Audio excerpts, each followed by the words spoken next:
We're continuing to monitor the important developments surrounding the hostage deal between Hamas and Israel.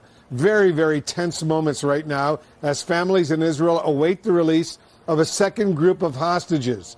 A spokesman for the Qatari Foreign Ministry said the obstacles causing the delay in the implementation of the hostage and prisoner release deals have now been resolved, and the hostage release is resuming. And just moments ago, an eyewitness told CNN that a convoy of Egyptian ambulances and a bus to receive hostages from the Red Cross in Gaza is on the move. I want to bring in right now Michael Oren to discuss all these late-breaking developments. He's the former Israeli ambassador to the United States. He's also a former member of the Israeli Knesset, the parliament. Is it your understanding, Michael, that the deal is back on? That's my understanding, but again, you never really know, Wolf, with Hamas. Hamas is a terrorist organization. It's like negotiating with Al-Qaeda or ISIS.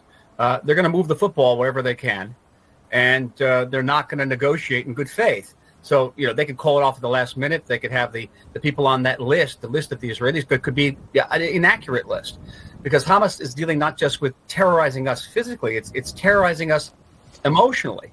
And think about what these poor families have gone through at the last minute.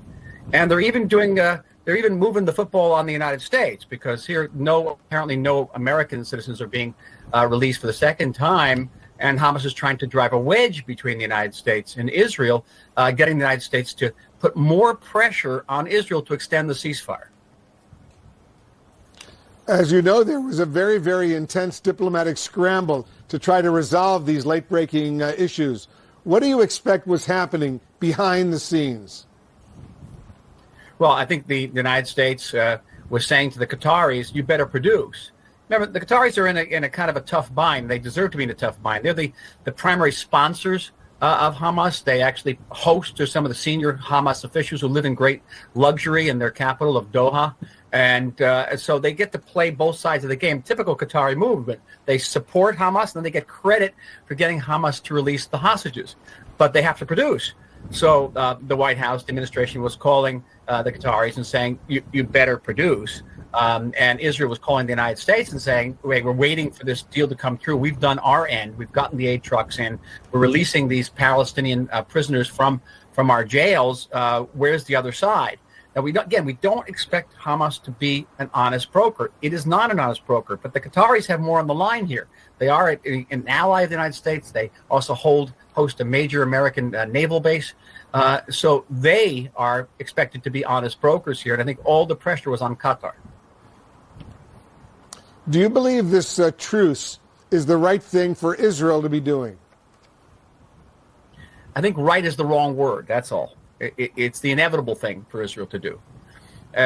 Israel came into being, we always say it's a democratic and Jewish state, but it also had a dual sort of security character to it, Wolf. On one hand, Israel came into being saying we are going to secure the land of Israel, the state of Israel. But the state of Israel also promised its citizens that it would secure those citizens, ensure the sanctity of their lives. So, on one hand, the Israeli army could launch a preemptive strike against Egypt in 1967 to guard the land, but it also sends commandos out to Entebbe to save Israelis who have been hijacked there.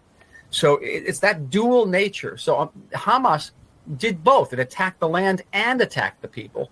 And so Israel, in response, has to do both. It has to defend the land, it has to defend the people. So what they did basically was declare two goals to this war. One was to destroy Hamas. The other was to rescue the hostages. And the way Israel did this was by putting pressure on Hamas by that ground incursion. It's important to say that without that ground incursion, these negotiations probably wouldn't even taken place to begin with. But at the end of the day, you're still going to have that contradiction, because I don't think anybody thinks that Hamas is going to give up all of the hostages, because once it does, Israel will be able to destroy Hamas. Israel will be able to, say, flood the tunnels the way the Egyptians used to with seawater. So Hamas is going to hold on to those hostages. And at the end of the day, Israel is going to have some even more painful choices. You and I both remember 1982 in Beirut, Wolf, when Israel had Beirut surrounded. I was there, you probably there, and we made a deal with the PLO to evacuate the city. We put them all on boats, and Yasser Arafat floated off to Tunis somewhere, right? I could conceive an ending of this war similar, where Hamas would hold on to these hostages to the last minute. The hostages are their get out of Gaza free card. and maybe they would float off somewhere to Algeria or Libya, someplace suitably horrible, and return for the last of those hostages. But we're still a distance from that. And the big challenge now will be for Israel to renew the combat after the end of these 5 days, because the pressure is going to be on not to renew it after 5 days.